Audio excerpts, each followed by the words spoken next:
Good evening, everyone, and welcome to Solidarity on Tap. My name is Chris Kerr with the Ignatian Solidarity Network, and on behalf of everyone at ISN, as well as our national Solidarity on Tap sponsors, the Jesuit Volunteer Corps. Everyone, and welcome to Solidarity on Tap.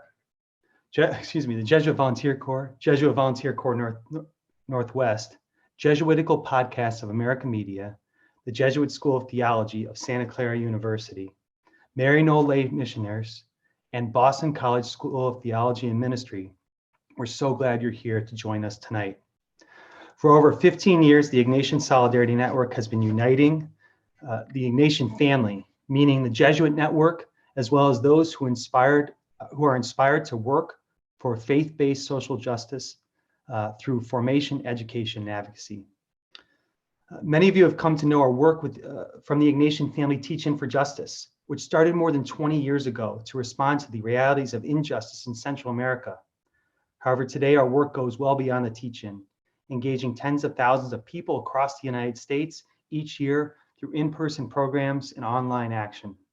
We are honored to have members of the Ignatian family, both new and old, with us tonight. We're really grateful to have you here.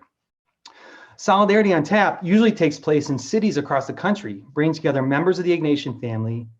And even though we are gathering virtually tonight, the goal of Solidarity on Tap is the same: to invite people to enjoy fellowship, maybe with a drink in hand, and to hear powerful reflections from members of the network engaged in work for justice. We know that there are many of our more than 100 member institutions represented here tonight. At an in-person Solidarity on Tap, what we do is recognize those schools, those universities, parishes, volunteer programs, things like that, with a hoot or a holler or a show of hands. But since this seems challenging in this digital reality, I'd encourage you to use the chat in Facebook or to post a tweet on Twitter with the hashtag ISNLive to let us know that you and your institution are represented here tonight. You can also post your comments and questions for our guest speaker this evening in either Twitter or Facebook, okay? Now, before I introduce the speaker, it's important that we acknowledge the reason that we're gathered digitally and not in person right now. Our country and our world are facing a great crisis. As we gather tonight, we know that there are members of our global family who are experiencing great sadness, suffering, and struggle because of this global pandemic. As we gather in the name of solidarity, we keep all God's people in our thoughts and prayers, especially the vulnerable, the marginalized, those who've lost loved ones, and the sick. We join together with the wish that this conversation provides us the opportunity to reflect on the idea of radical hope, a theme the Ignatian Solidarity Network has been reflecting on over the past year. So with this in mind, I'm excited to introduce our speaker tonight, Jesuit Father Greg Boyle. In the face of law enforcement tactics and criminal justice policies of suppression and mass incarceration as the means to end gang violence, Father Greg Boyle and parish community members at Dolores Mission in East LA adopted what was a radical approach at the time: treat gang members as human beings. In 1988, they started what would eventually become Homeboy Industries, which employs and trains former gang members in a range of social enterprises, as well as provides critical services to thousands of men and women who walk through its door every year seeking a better life. Father Greg is the author of the 2010 New York Times bestseller, Tattoos on the Heart, The Power of Boundless Compassion. His 2017 book is the Los Angeles Times bestseller, Barking to the Choir, The Power of Radical Kinship. He has received the California Peace Prize and been inducted into the California Hall of Fame. In 2004, the White House named Father Greg Boyle a champion of change. He received the University of Notre Dame's 2017 Laureate Medal, the oldest honor given to American Catholics. In addition, he's been a great friend to the Ignatian Solidarity Network, speaking at the 2016 Ignatian Family Teach-In for Justice and receiving ISN's Robert M. Holstein Faith Doing Justice Award in 2018.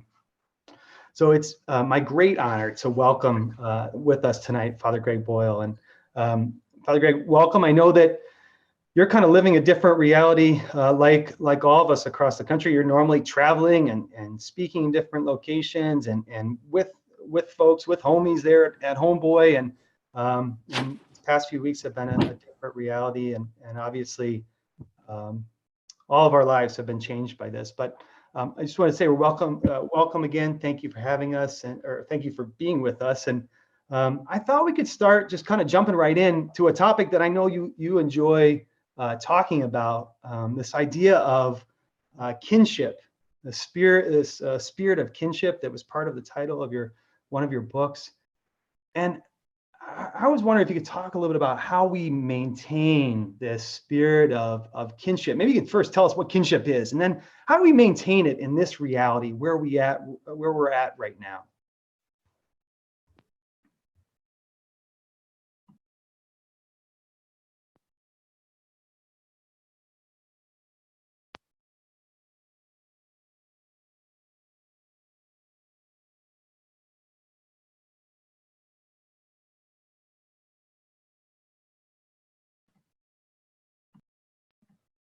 Here, Father Boyle, hold on one second. It seems like your audio turned off all of a sudden after all that testing. Let's get it working. Can you hear us? Here, Father Boyle, hold on one second. Hold on, we're just trying to fix this issue with the audio on Father Boyle's side. One second.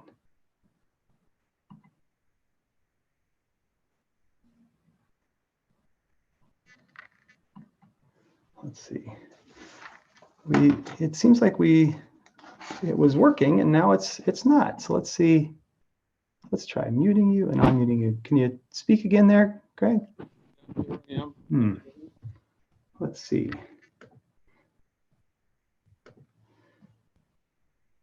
It wouldn't be an ISN in there, Greg? Okay. Now we can, hold on.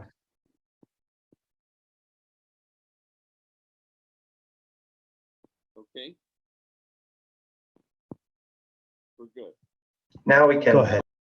Okay. Well, you asked about kinship, and that's a hard thing to do now, because as you had said once, how do you do social justice at a social distance, and that's kind of where we are. But normally speaking, you still strive for an exquisite mutuality with people, where it's not a one-way street, but people are you're allowing yourself to be reached by folks on the margins, and vice versa. So especially these days, I mean, texting has become the thing, and I'm madly texting gang members so that myself and these folks can stay on this side of unraveling, and it's just a tiny gesture and it's a small thing, but when people human beings feel good when somebody's thinking about them and asking how are you doing today. And I've been so moved by how overwhelming the generosity is on the part of gang members, our trainees and homies who work at Homeboy Industries, who reach out to me and want to make sure I'm doing okay. Is that right? Have you been talking with a lot of folks? Yeah, a lot of FaceTime and Zoom, and I'm sure we're all kind of going through Zoom fatigue a little bit, but certainly with my staff and trying to figure out how do we see this not as a closure, but as a pause, because our therapists, our case managers, our navigators are all reaching out to the folks at home as we encourage them to stay there. So what is kinship, like what does kinship look like? Like when if I looked up, or if I asked you to kind of describe to me kinship, not in a dictionary description, I can look that up, but like in how you see that play out in the experiences, in the ways that's experienced at Homeboy, in the human experience, what is it? Well, at Homeboy, you often have, enemies working side by side with each other.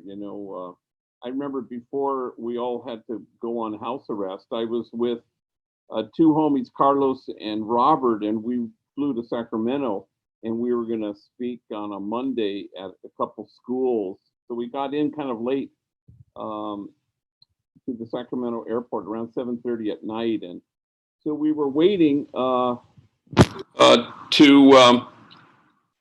go from the Air Terminal B to the rental car place, and you wait for that electric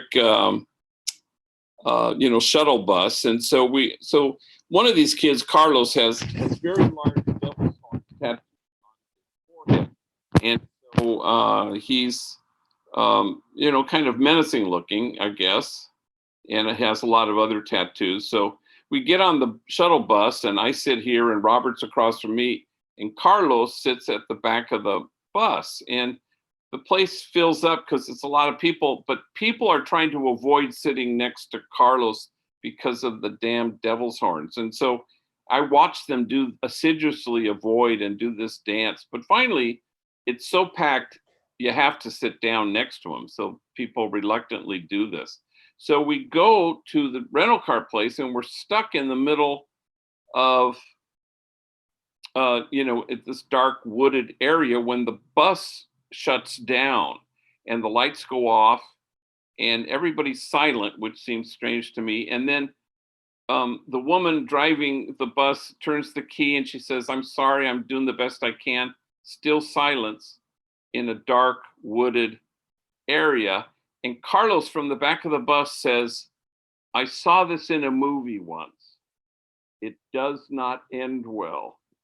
Well, everyone on the bus just died laughing. And you had kinship. That's what kinship looks like. People were in their tribes. People, I would say, demonized this kid in the back of the bus who brought us to kinship. I would say half the bus probably voted a certain way in 2016, and the other half voted another way. But somehow we were united. There was no us and them. There was just us, and it was all brought to us by this guy with tattooed devil's horns in the back of the bus. So those are moments that are always looking to happen, and we're invited to facilitate that and to expand the circle of compassion as much as we can. Now, you talked about traveling with some of the homies at different times. You haven't been doing a lot of traveling the past couple of weeks, of course, but are those kind of unique experiences? Are those things that homies have often had the chance to do, or are usually kind of what's that like? Having some homies join you for an experience out on the road, so to speak. Yeah, well, I think they're always, it's kind of a different experience for them because they've never flown. And it's funny, you just don't know what's going to come, and when this will return. Whatever we return to will be a new normal for sure. But it's kind of remarkable to watch them delight in things that we, I guess, take for granted, and to stay at a hotel or eat food out and have the talk and say, what you said impacted me. So these things are kind of, remarkable moments for homies and homegirls. And anytime you can expand somebody's vision of what it's like, then I think it brings us all closer to what God had in mind, that you may be one, and my joy yours and your joy complete. In the end, it's about joy. We're always being beckoned to joy. We always think it's a grim duty to follow and to have authentic discipleship, but it's not about a grim duty. It really is where the joy is. So that's the hope, that you can afford as many people that opportunity as possible. It's great. I know we've been able to welcome folks from Homeboy staff and homies and homegirls, as well as you, to the Ignatian Family Teach-In for Justice. And I'm always so grateful that folks from Homeboy come to be with and really kind of be part of that experience of the Ignatian family, and certainly to share, but also to be to love and to be loved. And it's always so meaningful to have folks from Homeboy with us. We've been, I'm sure you read the newspaper, read the news today, and there's a lot of people right now here in this country and around the world that are experiencing loss, whether it's the loss of social interaction or the loss of a loved one. And in your ministry there in LA, you've experienced a lot of loss, and you've walked with people who have experienced a lot of loss. How do you kind of work through that? What are some of the experiences that have really stuck with you? And what advice might you offer to folks who are experiencing loss right now because of the pandemic? Well, I've buried 254 young people killed because of gang violence, and certainly you have to kind of put death in its place. I remember a homie named Moreno used to say, "Death is a punk," and he said that shortly after his brother died in his arms, and I had to bury Moreno himself some 2 years after that. And I can remember speaking to the troops at Homeboy Industries. He was a much beloved kid. And I quoted him and I said, "Death is a punk." So the notion is if death is the worst thing that can happen to you, then you will be toppled by life itself. And then any grief never leaves you where it found you, and that's a good thing. But somehow, death is, we're all gonna die. and it's a thing that, or the Dalai Lama always said about his own death, change of clothing. And that's sort of how we have to see it. It doesn't mean we do everything we can to make sure that people are safe and alive and well. But in the end, especially as people of faith, death has no power. And we kind of don't believe that. I'm kind of strange that way, only because I've had to deal with so much death. It sort of was part of the air you breathe in a community like this one. And yet you still have to put first things recognizably first, and put one foot in front of the next and live as though the truth were true. And then make a list of all the things that are more powerful than death. Because if you don't know what that list is, then you can be easily toppled by what we're going through right now. So how do we maintain a light grasp on life? And the homies are, it's funny, they send me all these memes and these GIFs and all these outrageous things that make me howl. And I think there's something very therapeutic about it, and healing. And it's been very helpful, because I get 9 of them a day from homies, and I don't know where they find these things, but they're hilarious. And it's their way, you don't want to say it's a gallows humor, but it's a way of somehow keeping us, keep it light, because that's the freedom I think that we have. You're supposed to live the risen life right now and in this present moment. And all we have is the present moment. So if we're being invited at the moment to delight in each other, no matter what, and to somehow stay anchored in our duty to delight and to breathe in the spirit that delights in our being, and then to breathe that out into the world. And so, but if we stay in this grim place, I just don't think that's where love wants us to be, because love is the opposite of fear. and and and that's how we need to be anchored, I think. Yeah. We talked a little bit about kinship earlier, and you kind of you talked about that spirit of kinship that exists at Homeboy. We have lots of folks who joined us tonight around the country who maybe haven't had a chance to visit Homeboy, and I know that things are in kind of a different state right now because of this lockdown life that we're living. But can you tell us a little bit about what is it that people experience, not only the kinship, but kind of the practical reality that is exists for people when they come to be part of the Homeboy community, I guess. And how is the Homeboy community, how is Homeboy Industries and all the different projects and services and support, accompaniment that it offers, how is it managing through this crisis right now? Well, Homeboy is quite large, and we don't exist for folks who need help. It's only for those who want it. So you have to walk in the door, and once you do, it's kind of ticker tape parade and red carpet treatment.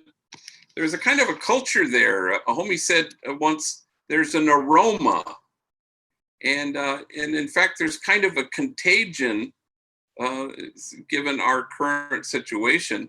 You know, where there's kind of a grace and a tenderness and a gentleness that's quite pervasive. So every homie who walks through our door, who made that decision, they all come barricaded behind a wall of shame, and only tenderness can scale that wall. So they find their a safe place, which is kind of first stop always.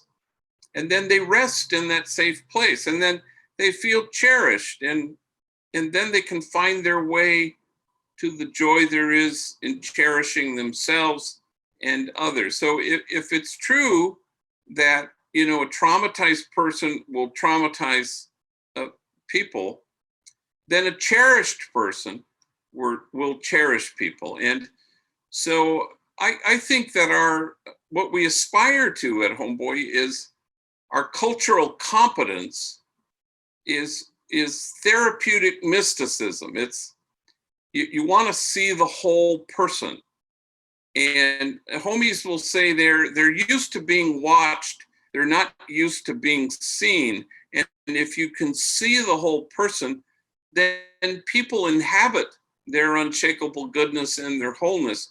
A homie who works there says, "We see your heart until you can see your own, and then you leave us and you can see other hearts." So it's about wholeness, and we don't get tripped up by people's records or felonies or behavior. Even, you know, you kind of, you see the whole person, but you know that the truth of that person is the same that we all share, that there's unshakable goodness just waiting to be discovered. And you know what's the loss right now for people that for folks that have kind of sought out, you know, being at Homeboy, how are they surviving right now? I mean, you mentioned before we started talking, you mentioned you've been texting and tweeting or whatever it is you do, and but how are they surviving in the midst of all this?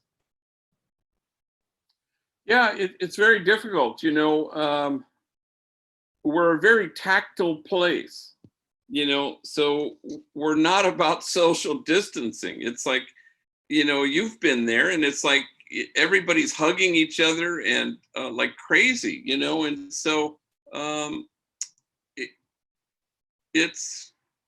that's a great loss right now, because we're used to that. I've seen homies in the streets. Some, they'll come by the house, or I'll be on a walk, and you kind of keep your distance. I mean, it's weird, and it is counterintuitive, but you know, you do the best you can. You hope it won't last forever.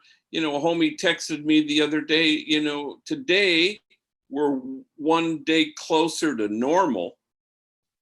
Now that doesn't mean normal is the day after tomorrow or the day after that, but it will always be true that today we are one day closer to normal.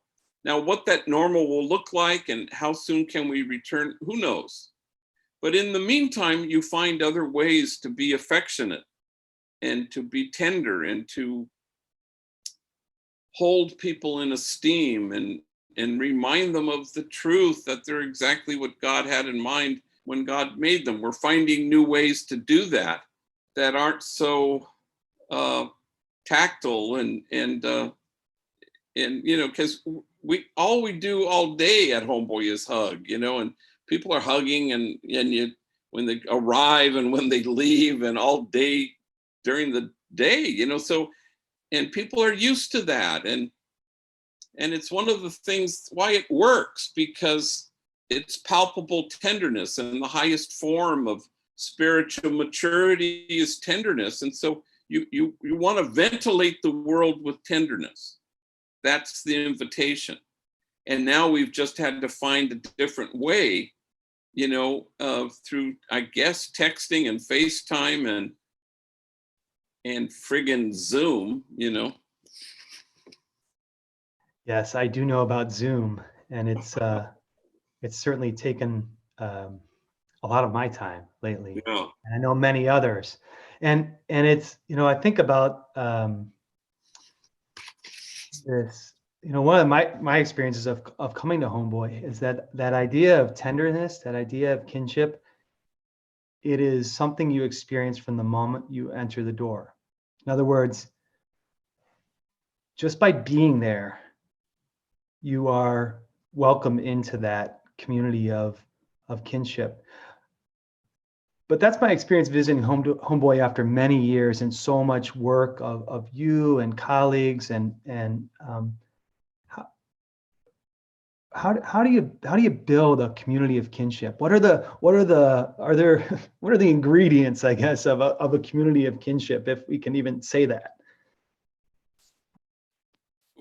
It's funny, I was writing you earlier today about trying to find the name of that guy from the Obama administration, and thank you for that. But I was on a panel at the teach-in, and somebody had asked a question about how do we kind of address all these vexing, complex social dilemma. And it was towards the end of our session, and he just looked out at the people and he just said, vicinity. And I remember thinking, yeah, vicinity. I don't remember anything else he said, but it's the notion that you put yourself in the vicinity of people, which again is hard because we're supposed to stay away from the vicinity of people right now. But like St. Ignatius in the spiritual exercises says, see Jesus standing in the lowly place. And all the things it doesn't say, hear Jesus invite you to the lowly place. No, it doesn't say, get your ass over to the lowly place. It says, see Jesus standing there. That this is the place he wants to be. It's the vicinity of the folks on the margins and the demonized and the disposable. That's where you need to be, because that's where the joy is. So Richard Rohr says that women work things out face to face, but men work things out shoulder to shoulder. And I think that's largely true. And so in the bakery, I can remember there were two homies who hated each other, enemies, worst enemies, used to shoot at each other. But they were assigned in the bakery and they were making croissants together, and they never spoke a word. But every day they were in the vicinity of each other. And one guy had a tattoo on his face, very alarming, very provocative. It was the name of the gang, the letters of the gang, of the guy next to him, his enemy. But he tattooed that on his face just so that he could cross it out. Hugely provocative. And they're working side by side for a long time. Finally, the guy with the alarming tattoo, David was his name, On his day off, he went to the tattoo removal clinic in our headquarters, and he says, I want to get this off. And it takes many treatments, but he had one treatment. And the next day he went to work, and it was raised and red and puffy. And he turns to his enemy and he says, I'm getting this off. And it's because of you. And then they went back to work, and they didn't say anything else. But vicinity allowed them to recognize that you cannot demonize somebody you know. You can't demonize somebody with whom you share vicinity. And they were working stuff out, but they weren't talking it out. They were just breathing the same air, and on some level recognizing that we're all born wanting the same things, and that we're not that different. In fact, we share so much. Greg, we're getting folks submitting comments on Facebook, so I was trying to share. A couple of them are more humorous, so I hope you don't mind. These are a little bit lighter. Somebody asked what your favorite ice cream. It's actually a high school student. He asked what your favorite ice cream flavor is. I'm not sure why, but do you have a favorite ice cream flavor? You know, we don't really do ice cream that much in the house here, but you know, I used to like rum raisin back in the day, so rum raisin. Okay. Feel free to. I'll note that down. This was William Raines. Yeah, this is William Raines. He's a student at Christian Brothers Academy, and he wanted to let you know that he likes sea salt vanilla, just so you know. And we had another one. Someone was interested to learn what your favorite meme or GIF is that you've received from a homie.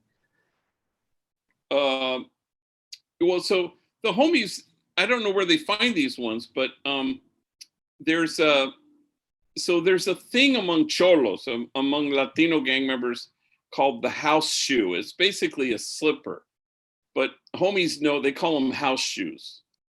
And so there's just a shot of a homie with a house shoe on, but around his ankle is an ankle monitor, like you're on house arrest. And it says COVID-19 on the ankle monitor. So every single homie knows what it's like to be on literal house arrest, where they have this ankle monitor. In fact, a lot of them, in their younger, dumber days, they would cut it off because they just wouldn't tolerate, and they'd go on the run. But that's why we call it house arrest, because the homies understand what that is. I can't remember. Oh, they're just funny ones about staying inside and alarms going off at doors, and there's always some good ones out there, huh? Yeah. So anyway, there are lots of them, and I wish I could show them to you. A lot of them are quite foul, so I probably couldn't show them to you. Maybe better, yeah. You and I had a common experience this past November. We were both kind of, I guess, we were very lucky to have a chance to be in Rome for a celebration of 50 years of the Jesuits' social justice ministry, and had a chance to meet Pope Francis. Was that your first time meeting Pope Francis? Yes, it was. And what was that? What was that like for you? And what you know, as a Jesuit and as someone who I tend to think you and Pope Francis have a lot in common in terms of how you approach your ministry and things like that. What was that like for you to meet the Pope? Well, you know, there were 200 of us, remember, and so he gave an address to us, and then the general of the Society of Jesus kind of presented who we were, and then the Pope addressed us, and then one by one we got up and shook his hand. And I remember a homie asked me, he said, well, you know, what did you say? And I said, in Spanish, I said, thank you for your leadership. And then the homie, he was emailing me. He was deported to Honduras. Anyway, a lot of homies are dearly deported. And So he emailed me and I said, thank you for your leadership. And then he emailed me back. He said, well, what did he say to you? I said, I couldn't make it out. I think it was next, because there were 100 people behind me. So, and he goes, really, what was it like? And I said, well, it was kind of surreal, kind of like a dream, because it was so fast. Didn't you think? I mean, you blink and you missed it, and it really, you had to move on. Yeah, it was very fast. And just so you know, this is good to hear what you said, because I said the same thing in English. So hopefully between the two of us, we got the message. Because I was a little uncertain as to what to say, and then trying not to be that person that stayed up there for 5 minutes and gave him everything but what I had on me. We had a few of those, if I recall, who there were overstayed their welcome. But we were kind of in and out because, there were a lot of people. There were a lot of people. Yeah. Yeah. It was quite wonderful, and the experience was wonderful. And talk about solidarity. It was a real sense of purpose as a global community. And I was very heartened by the whole experience. Well, I agree. And to think about, the stories and the names and the stories that people brought with them from all over the world, right? Of realities that are, extremely challenging. Yeah, it was very powerful to experience. And I now, do want to say, yeah, go for it. Remember, there was every day began with a different continent. Do you remember this? Yes. And they would do a prayer thing, or a combination of continents, I guess. And the very last day were the African community, and they I remember they danced, and they talked about how God dances, and even made a reference to the father in the prodigal son story. Mm-hmm. They said dancing, but like running. It's the only time, it says, the only time you see God running. And I found that, it was odd. It was the last day, and I found that the most moving moment. Because for me, it was the most spacious, expansive sense of who God is. And if you'll permit me, a homie emailed me. I call my spiritual director. His name is Sergio, and every morning he emails me, 2 or 3 emails, and I write him back. And I get up early. He has a job in a warehouse. He gets up. I get up at 3. So it's early, and it's a conversation, and it's all kind of spiritual stuff, And so he talked about how he was driving home from a factory where he produces masks for the current moment. Oh, wow. And he's a gang member, meth addict. He worked at Homeboy Industries years ago, wife and 3 daughters. And so he says, I'm driving home and I just feel so overwhelmed with gratitude that I have a job and that I'm going home to my wife and my daughters. And he said, I felt so much gratitude. I was about to just kind of thank God for what I have.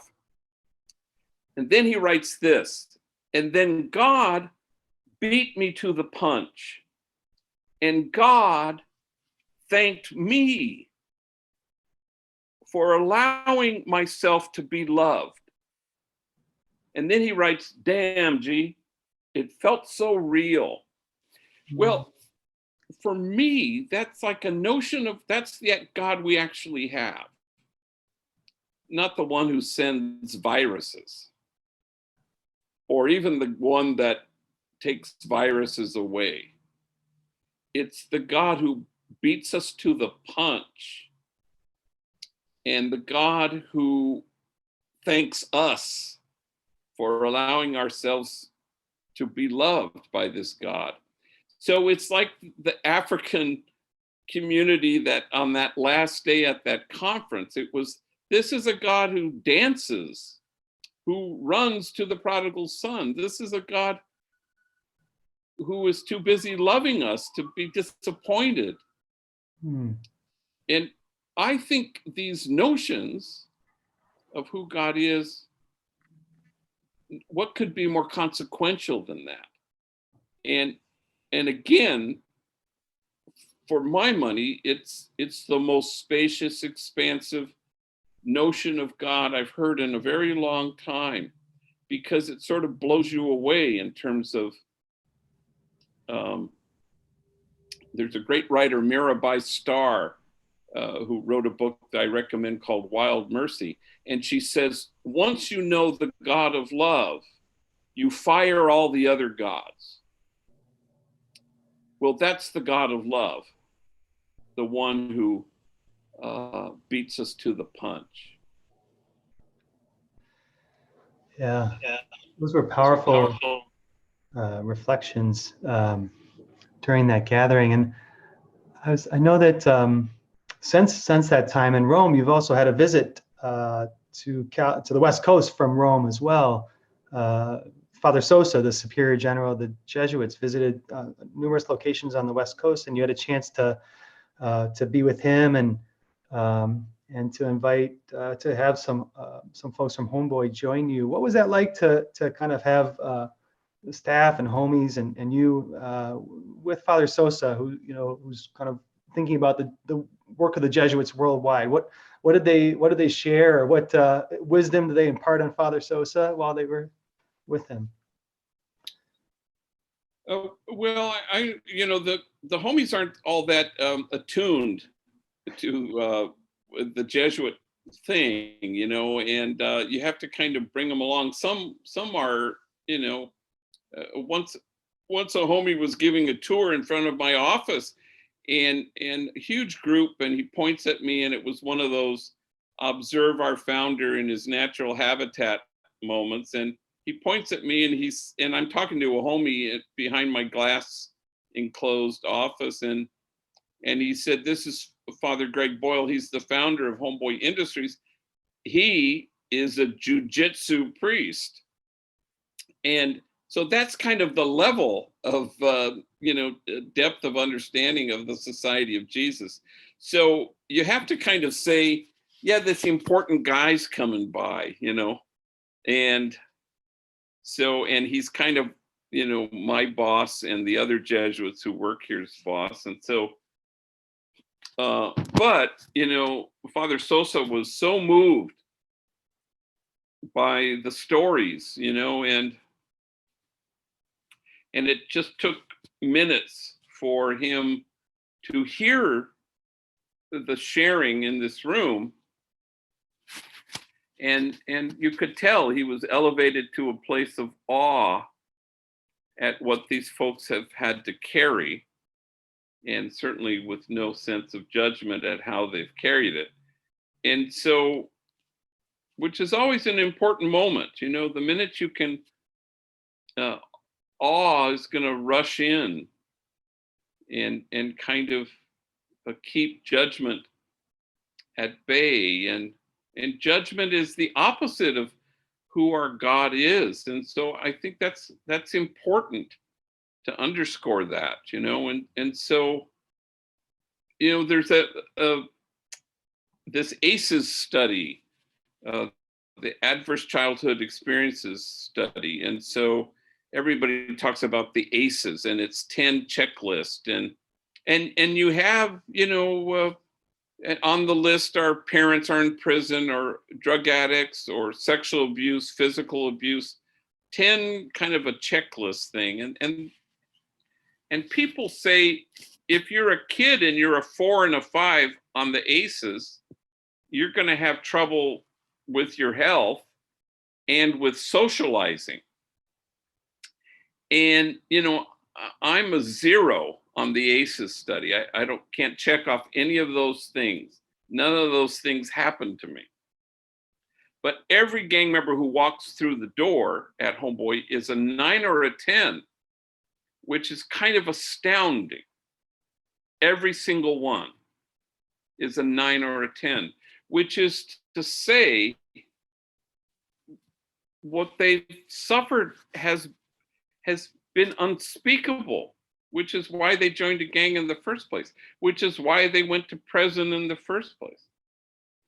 And so,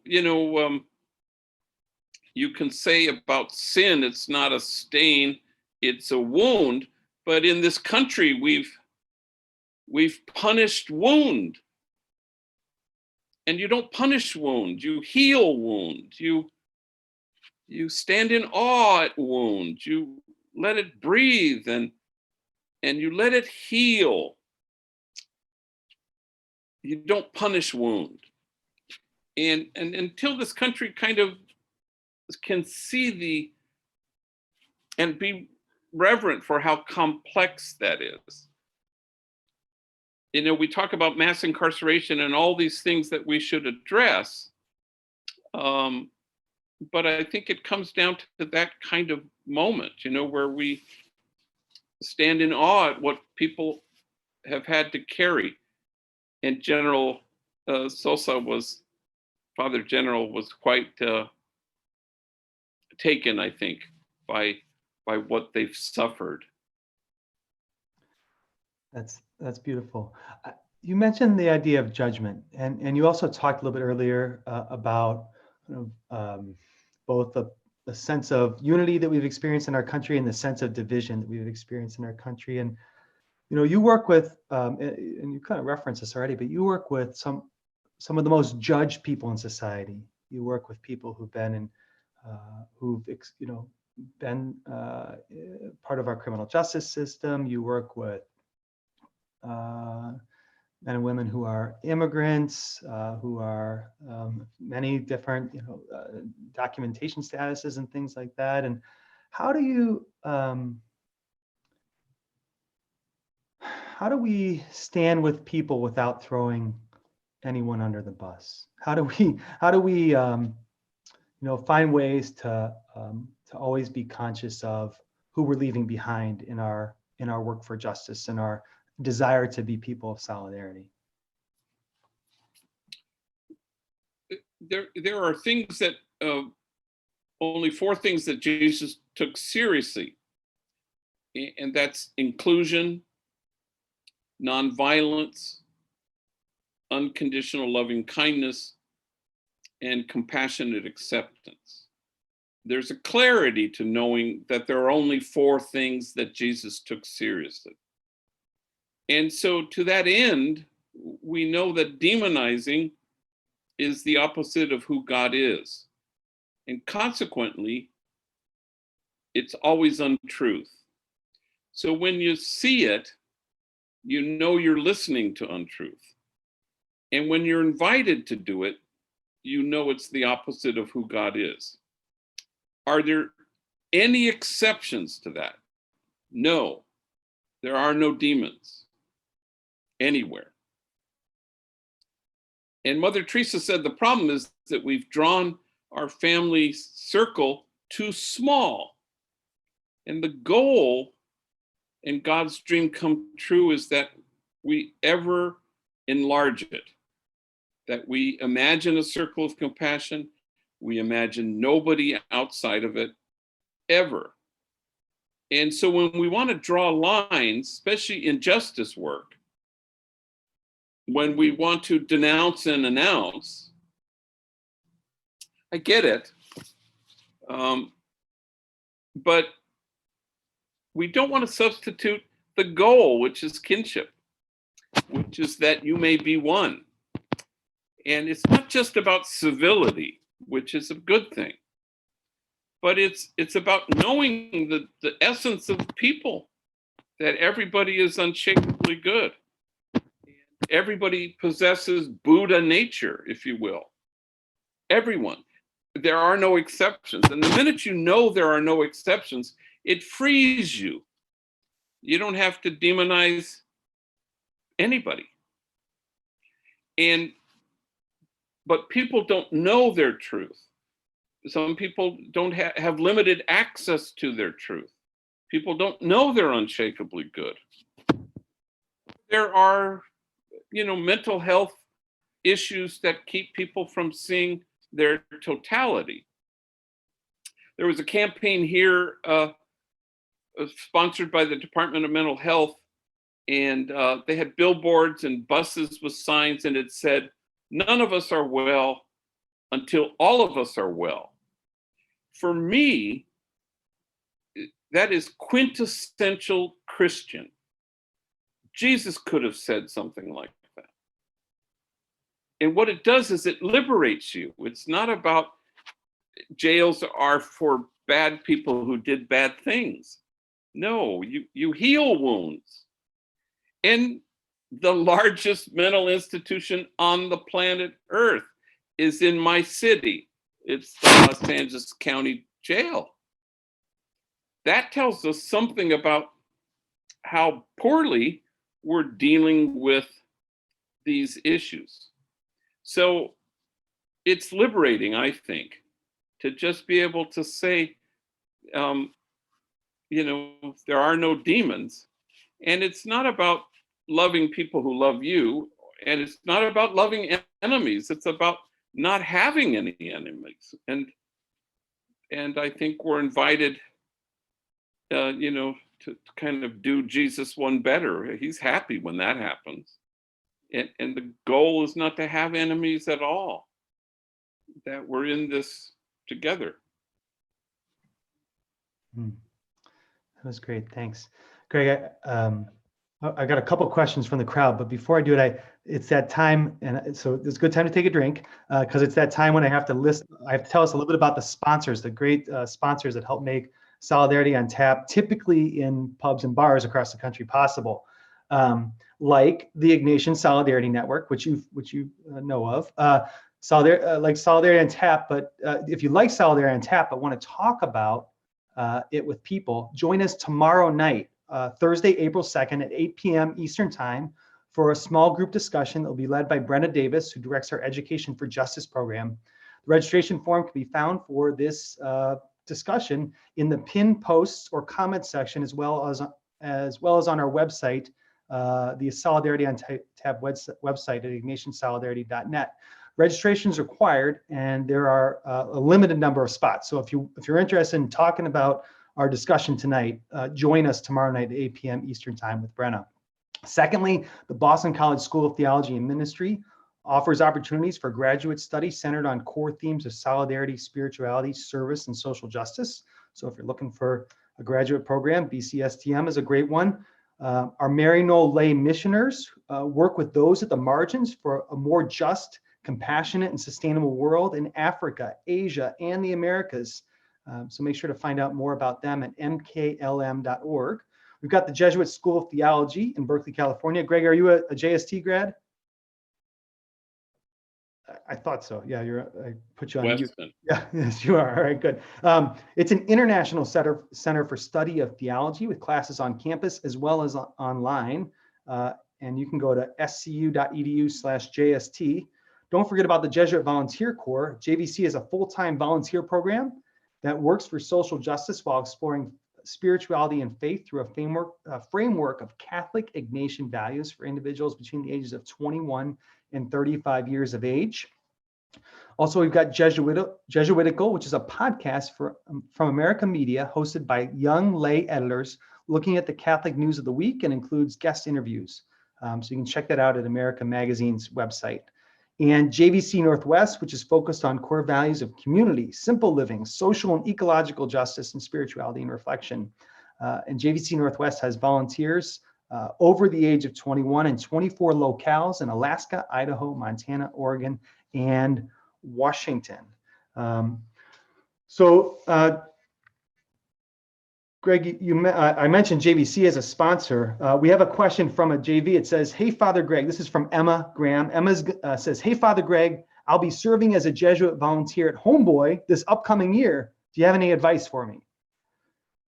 Well, it's welcome. And you follow in a long line of Jesuit volunteers. We usually have 2 or 3 a year, and we've had them for 20 years probably. And, it's about casting your lot. Folks will come there and say, what am I going to do here? Although we might have you more defined than a regular volunteer, but they always say, what am I going to do here? And I always say, the question is, what's going to happen to you here? And so the more you can allow yourself to be reached, our inclination in service is to reach people and to make a difference.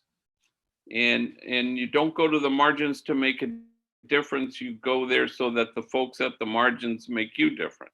And so my invitation would be, can you receive people? And once you do, that's where the joy is. Then that's always guaranteed that you will receive an extraordinary gift if you allow yourself to be reached and your heart altered by the people you meet there. So welcome, Emma. It'll be good to have you here. August will come quickly, I would imagine. And we have a question from, let's see. This is from, I don't know who this is from, but they said, I'm struggling to give myself space to process COVID-19 as an individual with my professional life consumed in working with people who are confirmed cases and investigating the spread of the virus.